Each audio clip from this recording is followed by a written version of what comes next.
Big shout to the crew, Champion Data, busy time of the year. Hello to you, Daniel Hoyne. Hello, Cam, JJ. Pleasure to be here on a Tuesday night with the both of you.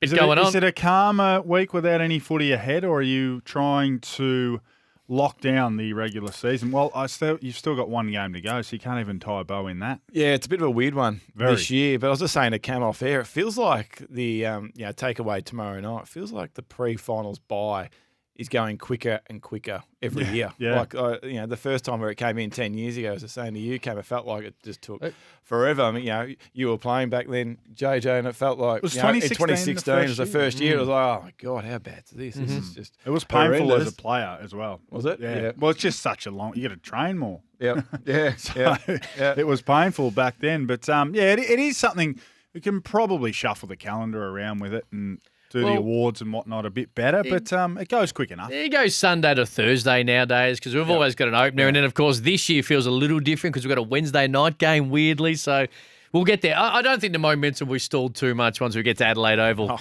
on Thursday week in front of nearly 55,000 Adelaide Oval. All right.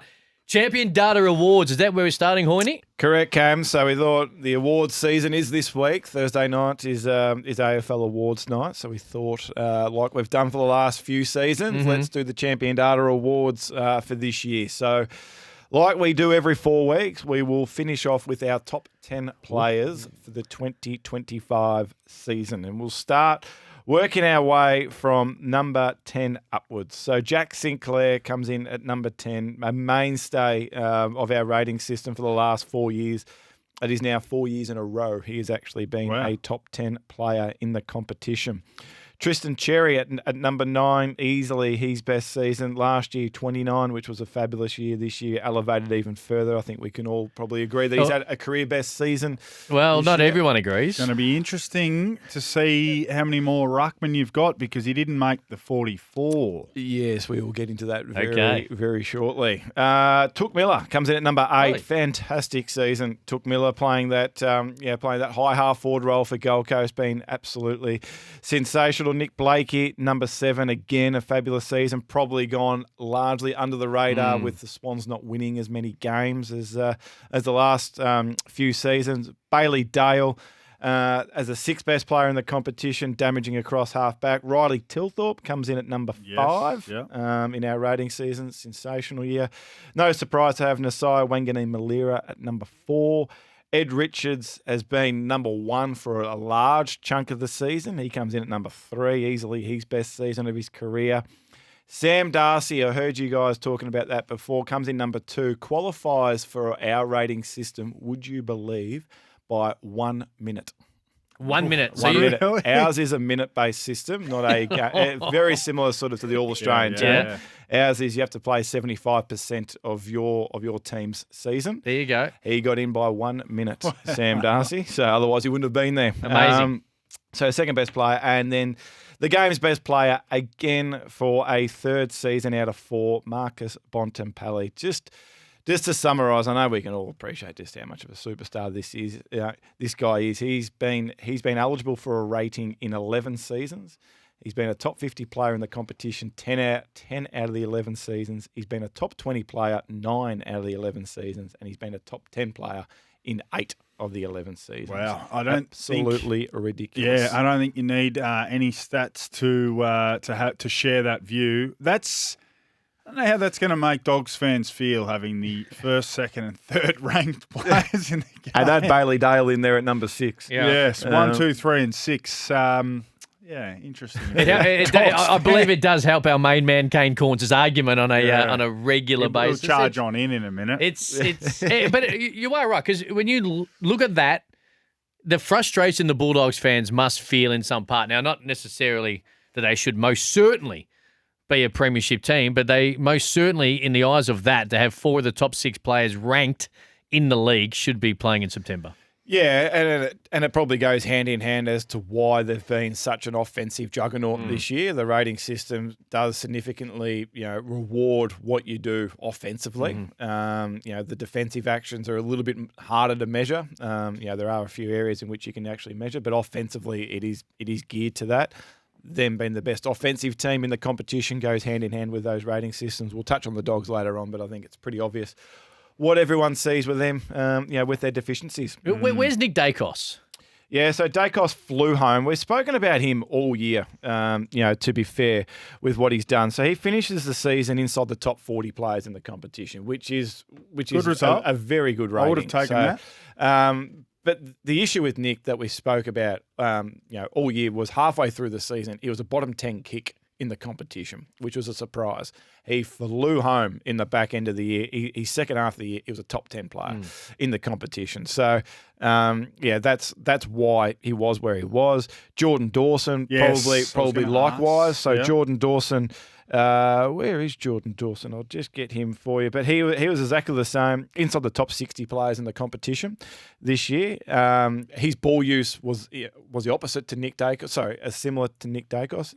Poor in the first part of the season. It's not a misnomer about him being an amazing kick, but he kicks it off the instep a lot. He's someone. There are a lot of players who are considered amazing kicks who aren't quite amazing kicks, who do miss more kicks than I think we think they do.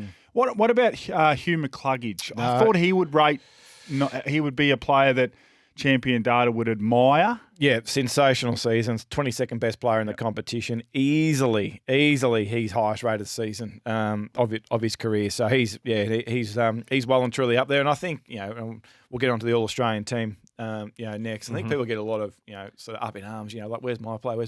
There's 10 players out of 500. Yeah. So if you're 50th in the competition, you're going pretty well. That's why I said the same about Nick Dacos. I mean, you might think, Nick Dacos can't possibly be the 40th best player, but that's in the top percentile. Yeah, you're going okay. Text machine's rolling on through.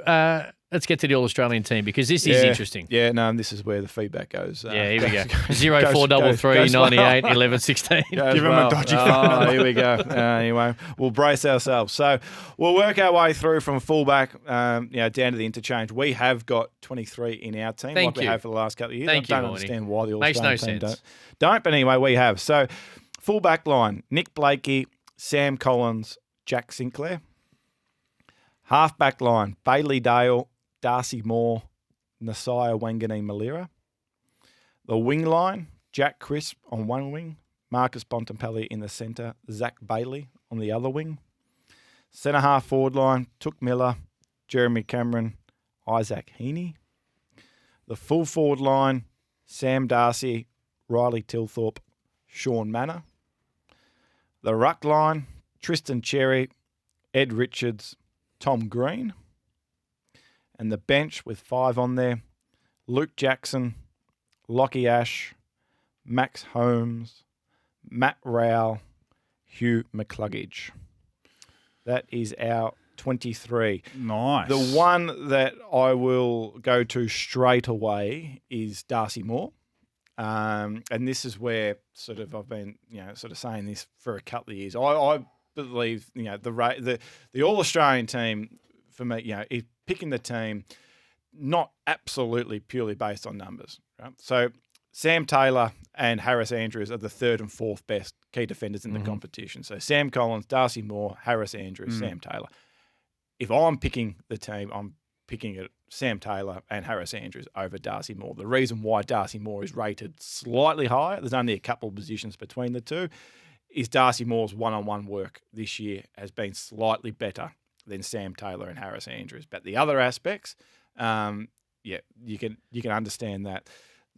Sean Manners probably a surprise. Yeah, I'd ask about him. But Sean Manners probably a surprise. There's only a handful of players in the game this year that are averaging the amount of disposals that he is, around the 16, 17, and a goal and a half a game. So his impact in terms of what Geelong do, watch out for him this final series and just watch out for what he's done to this footy team since he's come into the team. And like we've done every year, we've picked two wingers this year that have qualified for the wing time. So Jack Crisp and Zach Bailey. Zach Bailey has been that sort of unique type that has played wing forward until the last couple of weeks since Lockie Neal's gone out. But he's had a super season. Just on that, Zach when Bailey. you say wing time, what's the cutoff? At least 35% of your season has been spent on the wing. So does that mean? Well, I guess the All-Australian selectors will use any little bit of information they can.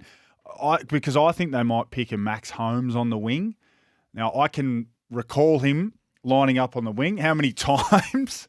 I'm not sure. But as a selector, because if you have a look at the 44-day release, there aren't wingers in it.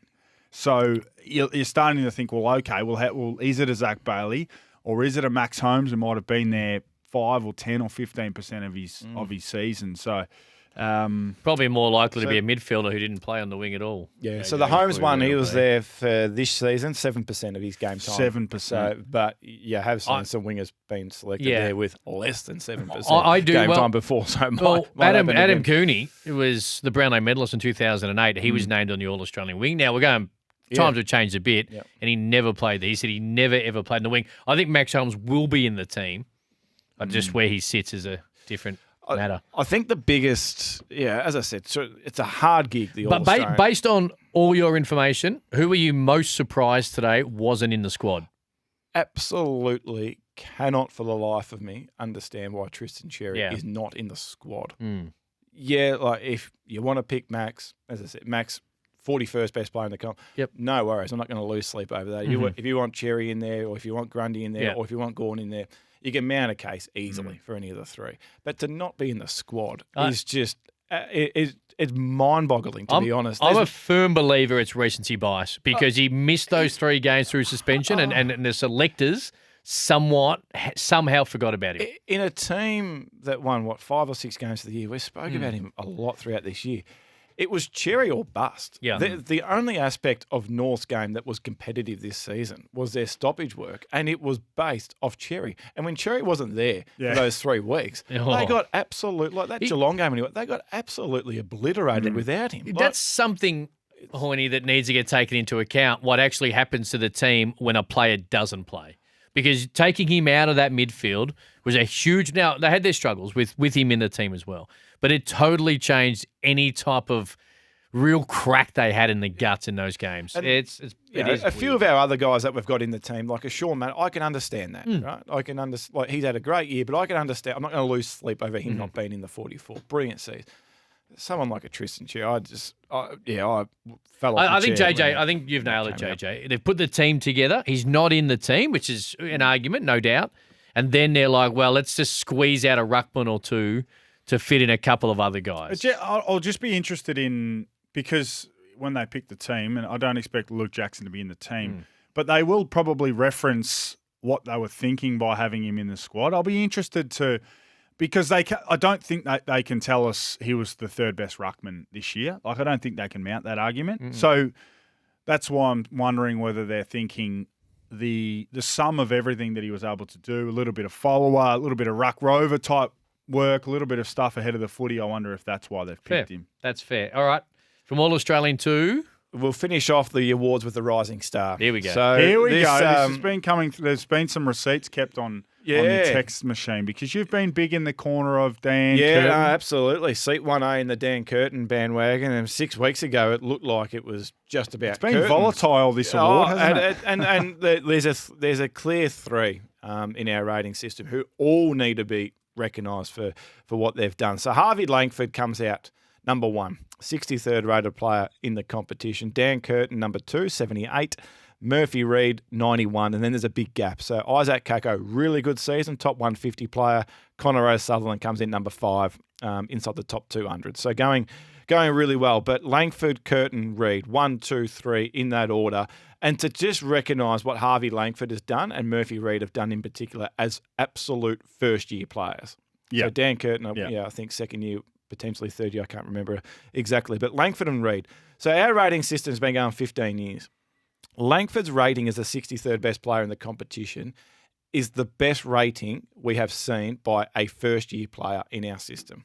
63rd. Murphy Reid's rating as 91 is the 7th best rating we have seen by a absolute first-year player. So what those two have done just needs to be absolutely recognised. And I think it's in a position, I'm not sure what you think, JJ and Cam, but between 1, 2 and 3, that as long as it's one of those 3, I don't think you're going to lose sleep over what they've done. Someone like a Levi Ashcroft, yes, who I think you're probably seeing.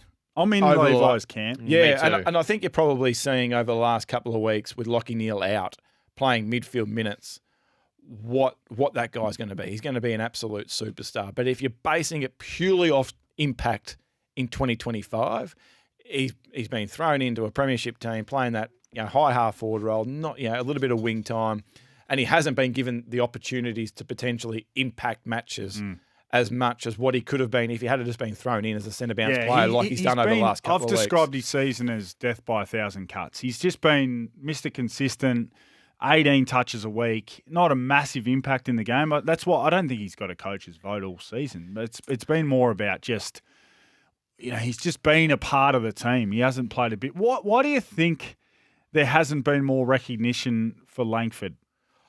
I think it goes. I think a lot of these awards, All Australian Rising Star, whatever it might be, being part of a winning team, like you're either getting enhanced a lot, or if you're not part of a winning team, you get downgraded a bit. So, what he did on Friday night against Collingwood, it was unbelievable. It was good on Friday night, and the role that he's played. I think we're so lucky this year to have the crop that we actually do. So that's a Champion Data Awards for 2025. Looking forward to the feedback. It's always positive. So we'll embrace that over the next couple of days.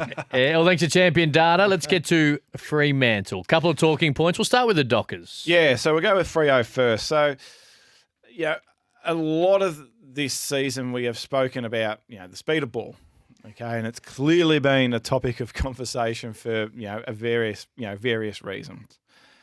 When they go at a speed at AFL average or above, they've won 15 quarters and only lost 6 for the year. When they go at a speed below AFL average, they've won 34 quarters and lost 34 quarters. Right, so they're a 50-50 team. The fact we've only seen them go above AFL average in 21 quarters is the fewest in the competition. That second quarter was the second most aggressive quarter we have seen from Fremantle this season. Right, so people can potentially look at it and go, I told you, this speed of ball movement or the ball movement side of things wasn't an issue. That was a totally different version to what we have seen from Fremantle for just about the whole season. The reward for going like that, 69 points out of their back half. Fremantle Footy Club have not done that for 15 years. Wow. Okay. So that version that we sitting on the couch, I don't know what you thought, JJ and Kat, it was brilliant to watch. It was breathtaking. It was skillful. It was aggression. It was trying to get it inside your forward half and try and score off the back of that. For that 13-week period where they only lost 1 game, 2 games, their ball movement in that time was the third worst in the comp. Right? So they weren't getting it done.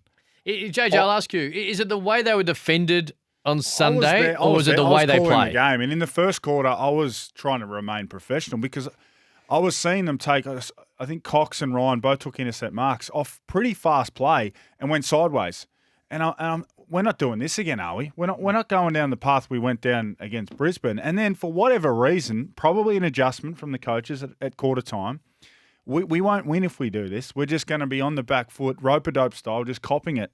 And I think maybe the Dogs, because the Dogs attack so hard, if you can, and Caleb Strong said this to us after the game, get them at the source or turn them over in a dangerous area, and then you can go back at them. And that's what they did. And they got out numbers ahead of the ball, which you don't see often. And how good did it? It looks amazing. So good. Like if I'm sitting there as a Fremantle supporter, and this is where we've spoken about it a lot for the year. You look at Tracy, Voss, Amos, and then you look at on the deck, and you see like Murphy Reid he was unbelievable. Bolton played his best game for 3 months. Swikowski and Frederick. Without over dramatising it, that front seven, from a talent perspective, is up there with any front seven in the game. I think that leads to the frustration of Dockers fans and probably some neutrals because they do have. Now, I know that some of these players have had spluttered years because of injury, right? So that's fine. But they have a forward. Well, they have a personnel that should be able to take the game on. And I think Sunday proved it. But based on your data, can they seriously push to a prelim and beyond? Play that version, 100% they can. Absolutely they can. And that's just where I just wanted to put it on. Like if people just thought that was the same version of Fremantle. Yeah. You're saying, no. It's not. No, it wasn't. Play like that. And like if they come up against Gold Coast week 1 of finals and then potentially get a Brisbane or a Geelong, like as an opposition coach, that causes you a little bit of stress and some headaches because of the talent that they have ahead of the footy. And it's not as if, it's not as if behind the footy you're looking and you go, well, you probably can't do that because you haven't got talent behind there. No, they got it. I'll back Brennan Cox in. Yeah. I'll back Pearce in, proved Ryan in, Clark in, Chapman in. So well done to them, and let's hope and let's see if that's the version of them. Quickly, before we get to Guess Who, Brisbane? I know we'll just talk about the ball. I can't remember being more excited for a game of footy than next Friday night. It's just it is ridiculously mouth-watering. But what Brisbane have done for the year, we'll keep saying that this is against the top 8 likely top 8 teams if we take into account Gold Coast instead of the Dogs. Their turnover game is the best in the competition. Their ball movement game is top 5 both offensively and defensively. The only team in the competition to do that. Contest-wise, they're number 1. Clearance-wise, they're number 2. Territory-wise, they're number 2. It is a ridiculous profile, and it's why I reckon Chris Fagan is going on about this year being such a good year. But I just want to put one thing. We're going to talk about the finals preview next week. Cam Rayner, right? In the last 3 years, when he's been a top 5 rated player on the ground in that game, Brisbane have not lost. When he's not a top 5 player on the ground, and they've won a lot of games in this time, when he's not a top 5 rated player on the ground, they're a 60% win rate, right? I just wonder whether or not down the highway, they're looking at it and going, Mark O'Connor, do what you did to Isaac Heaney 2 weeks ago in round 23. And we're going to go the dual tag. We're going to go Mullen, probably go to McCluggage. They will. And then O'Connor, we are not getting beaten by this guy because what he didn't touch it in the first quarter. What he did the last 3 quarters ridiculous. Think your mind back to last year's prelim in the second half. He killed blew it away. Blew it like. There's so much excitement about this game, and we'll get into it in depth next week. Just want to put that on the radar early. He's never really had a tag like that before in his career, and I don't know about you, JJ. I'm always interested the first time that you get treated like shock that. To the system. How hard is it to actually handle? Whether or not that's coming next Friday, first time in your career, biggest game of the season. Let's put it on the agenda early. Guess Who? Guess who? So this team on the weekend lost contested footy in their D50 by 15. Their second worst result in the club's history. Second worst result in the club's history. They lost it by 15 in their D50. Who was it? Very specific, but there's a reason why. We got it on the agenda. Who was it? Their second worst D50 result in the club's history. Text machine. Fired on up, and I think every single club has been guessed by somebody via the text. It's a guess who, and the clue is again Hoyney. It's good seeing you two just trying to work your way through this in here. It's very entertaining. So on the weekend, this team in their D50 were minus 15 for contested footy, the second worst result in their club's history. Who was it? Well, I've officially flipped. I was initially Adelaide, but I'm jumping to the Suns.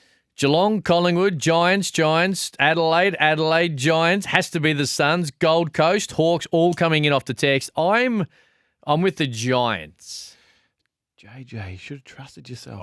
Should have trusted yourself. You don't change your mind. It was the Crows. So the Crows. And like every time we do a Guess Who, why, there's always a reason there. So, spoke about it 7 days ago. The best defensive profile in the competition since Melbourne won the flag in 2021. So you just wonder, there's always those little things that the competition picks up off what some other teams do. Aidan Corr played forward on Mark Keane for 90 minutes, 100 minutes. Mark Keane had 5 intercepts. The week before, had 14 intercepts taken out of the game.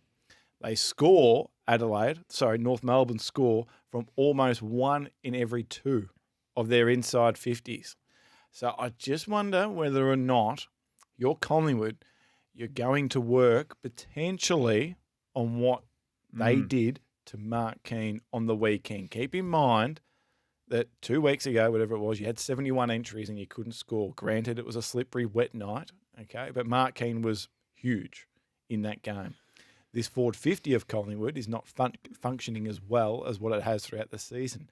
Potentially, do they do something different to Mark Keane, which I never thought I'd be saying at the start of the season? They do something different to Mark Keane with his importance to what Adelaide do behind the footy. Has Aidan Corr and North Melbourne shown the way for what the other 7 finalists could potentially do to the best defensive profile we have seen in 4 years? And they tell us Clarko's lost it, eh? He might have unlocked the secret to beating the Crows. I've seen, so Membry, I was there for Collingwood Brisbane, and it looked to me like Membry was trying to play defensive forward on Andrews, just couldn't get the job done. Yep. Andrews destroyed them that night.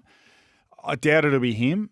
I think Myercheck is disciplined enough to do that type of role, because it's not something any forward wants to be asked. Hey, can you go and play as a defender in the forward line? Particularly when Myercheck's kicked his 40 goals most years. So just something just to keep in mind for the next, what have we got, 10 days, 8 days, 9 days, whatever it is, until Adelaide and Collingwood play. Just on the pies, Hoyney, what can you tell us?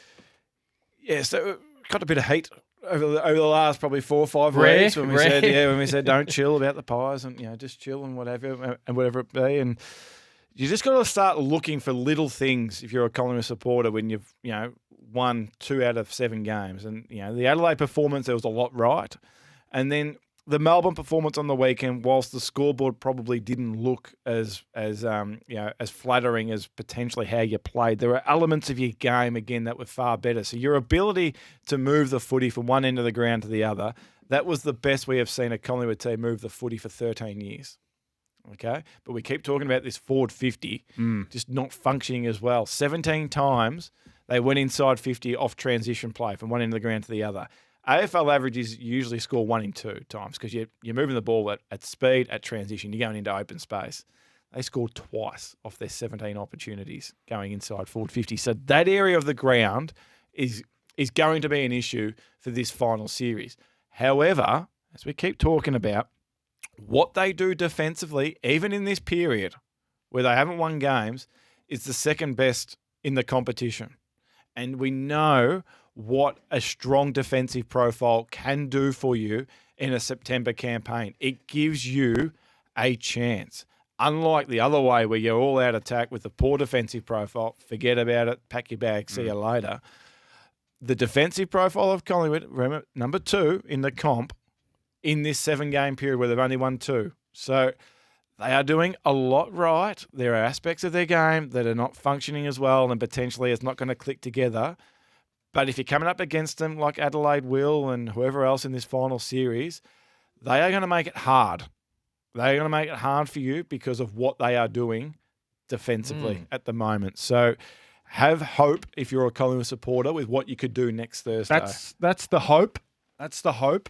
If you had have told me that De Goey was going to have 26 and a goal and McCreery was going to get the ball 18 times, but you'd fall in against Melbourne, if you had have told me those 2 guys were going to do that, I'm thinking you're winning by 6 to 8 goals. But clearly there's still elements of their game that aren't quite in sync. Agreed. Craig McRae's continued to push that defensive structure and doing the right thing. So pretty much what you have said the numbers are showing is what Craig McRae has been putting on the agenda for the last month. So we shall see how that all plays out. Now, Carlton aren't playing in September, as we know, but what can you give us to wrap them up? There was clearly an overcorrection this year with Carlton, and that's always the intrigue over an off-season where you get to rip back your whole profile from a previous campaign. What worked, what didn't work, how do we fix things, how do we get better, whatever it might be. So at the end of the 2024 campaign, they were number 4 offensively and bottom 5 defensively. But when you looked at the defensive profile, the most important aspect of their game last year in defending turnover was top 5 in the competition. So they had the most important aspect of the defensive profile ticked off. They got opened up at stoppage last year, 3rd worst team in the competition. So it was only a little tweak that needed to be made to what they were doing in 2024. But it looked like from the out, it went a step or two way too far to the defensive side of things and focused in too much on that number 14 ranking for points against last year, which we know is not going to get you too far. But offensively, they had the second best forward 50 in the comp in 2024. Things that was working. A lot was working. But by overcorrecting and trying to focus in too much on the defensive side of things, they end up with a profile that's confused. Yeah. They've gone from the second best forward 50 to the fifth worst forward 50 in the comp. And then defensively, they've only improved by 5 spots as a result. So you just wonder if you're a Carlton supporter and, off season with a lot of change going on, taking it back, pulling it back and going, okay, we went too far with the defensive side of things. But the offensive side of things, 12 months ago, we had that. We had that there. And a poor injury run this year, an overcorrection, in terms of focusing in on too much of the defensive elements, there could be that opportunity in 2026 for this team to bounce into finals contention should they sort of just, look a little bit more at what they did 12 months ago as opposed to just, focusing in on purely the defensive elements. And the thing is, once you get on the back foot, which they were the opening night for them at the MCG, particularly that club, confidence starts to get eroded and they start to look, more so the fans than the internal people within Carlton. But all of a sudden you're on the back foot, you're trying to tweak things to try and catch up to what and overcorrect on the overcorrection. And next thing you know, you're middle of the year having a review and seeing where your coach sits, which they've backed him in, and we shall see what the off-season looks like. But it is interesting with Carlton because they ended okay. I know it's fool's gold occasionally, but we shall see. And if you want further proof as to why Sam Walsh is their most important player, yes, just understand what happened to him this year and what happened to Carlton as a result. Very limited preseason, injury interrupted all season. 2025 footy is about transition and ball use. They lack that. He is that player for them. He did, and you can understand the bit of frustration. Oh, yeah, why was he getting subbed off for 3/4 time? We are not risking you for 30 minutes on a Thursday night on August 20, whatever it was, when it means nothing. Get through. Fresh preseason. You are our most important player for 2026. In particular, for a player who has struggled with injuries and preseasons and disruptions in the last couple of years. Talk to us about Toby Greene. He's a genius, Toby. Get suspended, freshen up, and come back, and looks like he does. He is in ripping nick, like he said, to potentially have the final series that he probably needs to have for GWS to be a threat without Hogan. If he is playing at his best, you would have thought. So he's seasoned, Toby, like he just mentioned before, a little bit banged up. So first 5 weeks of the year comes out all guns blazing, 7th best player in the comp after round 5. Then for the round 6 to 20 period, he's 267th in the comp. Gets suspended, like he said, gets freshened up, gets his body right. What he's done over the last 3 weeks, the 3rd best player in the comp over the last 3 weeks. He's kicked 9 goals, been involved in 31 scores, and he's racking up the ball close to 20 disposals a game, like we see him when he's at his best, when he's healthy, and when he's moving okay. GWS at the moment, and people find this hard to believe, and I understand Jack Buckley's been out the last couple of weeks, but this isn't just a Jack Buckley, this has been a whole season issue. Defensively is a concern. Offensively, that is their threat. Their ability to move the footy, their ability to score, their ability to get involved in ping-pong games. That is when they're dangerous. So potentially, they're going to have to challenge whether it be Hawthorn or whether it be Gold Coast week 1 with what they do offensively. And we saw that against St Kilda on the weekend. It wasn't what they did defensively at all. It was, their ability to score, more often than not when they went inside forward 50, Toby Greene's influence and what have you. But what he does, he's in great nick. He's clearly healthy. He is going to be critical if they are any chance to be a threat in this September campaign. As always, we get squeezed for time. The Bulldogs. Yeah, so the Dogs clearly defensively their issue, and everyone goes straight to the personnel behind the footy. And yeah, that is pretty obvious that they need to go out and try and do some hunting. But like the Carlton situation, when you get to strip back and rip back your profile and understand, did it work, did it not work? There was no team in the competition that brought the ball back inboard through corridor more than what the Dogs did in 2025. So just think about that. You're bringing it back inboard more than any other team in the comp. That comes off, happy days, high fives. We're Guaranteed scoring goal, off the back of that. But just depends for which team. If it doesn't come off, then you risk your back six, back seven being exposed. And with the individuals and lack of absolute superstar interceptors behind the footy, you're going to open yourself up defensively. So I think there's a little bit of hand in handy. Yes, they need to go out and individually, try and get that interceptor, whether it's Jack Silvani, Stephen May, whoever it might be. But potentially there's got to be a little bit of a shift in offensive ball movement to give your back six, back seven a greater chance to actually defend than what they did. And if you're going to be ultra aggressive as a game plan, there are going to be teams, and they beat up on the teams at the lower end of the ladder, who can't hurt you when they turn the ball over. Well, the best teams do. And that's really clearly they need another big boy back down, as you touched on.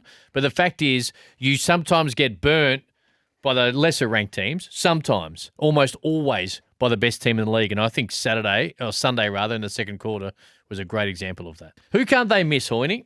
So who can't they miss? So obviously we don't get access to two coaches' votes over the last 2 weeks. So we're going to do a little bit differently this week. So Francis Evans, Thursday night, career high rated game. What he has done to finish his season, and whether or not it's real or not, who knows?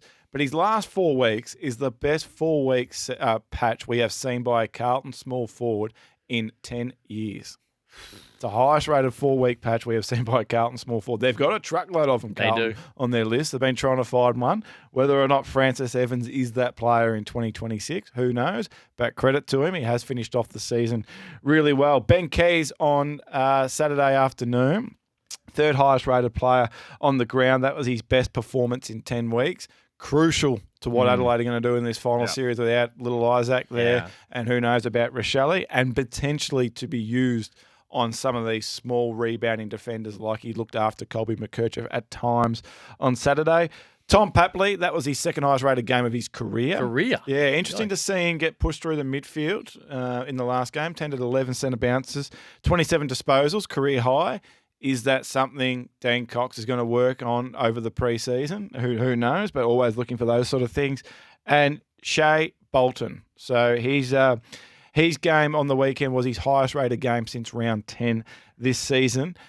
Put this on the agenda. His performances against top 8 teams this season is better than against the bottom 10 this season, which is why they got him to the footy club, you would have thought, for games like that on Sunday. So well done there to Shea. Just from the weekend just gone, the MDP, highest rated player of the weekend, Bont. Phenomenal performance. Couldn't do anything more. Unfortunately, didn't have some mates to go with him. Ball use, no one impacted the game more than what Tom Papley did with his ball use. How they won it, Bont, no one impacted the game there. And the defensive work and the defensive actions of Sandy Brock was the best of any defender on the weekend. And then just to finish, this is a gem of all gems. We've had a lot of gems on this show for the last 3 years. But Cooper Trempath, kicked 3 goals. Again. So he's the first player in Champion Data's history. As I say, the world didn't exist pre-99. The first player in Champion Data history to kick 3 or more goals in each of his first 3 games of footy. Well done to Cooper. Well done to North too. Yeah, you've broken records there, so well done there. And then the D's, you heard about heard Max Gorn post game. You've got to learn how to win again. You've got to learn how to win. That's 11 times this season they've lost a game when they've had more entries than their oppo. No one has ever done that more than what the D's did this season. So I assume that's also been a stat, not to this level, but has been relatively regular with them in the last few years. Well, they've lost games over the last few years where they've had significant territory returns, but they've been a pretty good footy club. But to lose 11 games, that's a lot of footy when you've had more opportunity in your forward 50 than what the opposition does. So, no doubt a bit of frustration there for Max and the Melbourne supporters, but, wouldn't want to be doing that again in 2026 if you're a D supporter. Can't wait to see what they think of themselves once they get their new coach. The first press conference, I just can't wait. Mixed messaging all over this place in terms of Well, even now. Brad Green thinks her finals list. Yeah. Goodwin didn't. The board does or doesn't. I can't wait to see what they say. They're delicately poised, aren't they?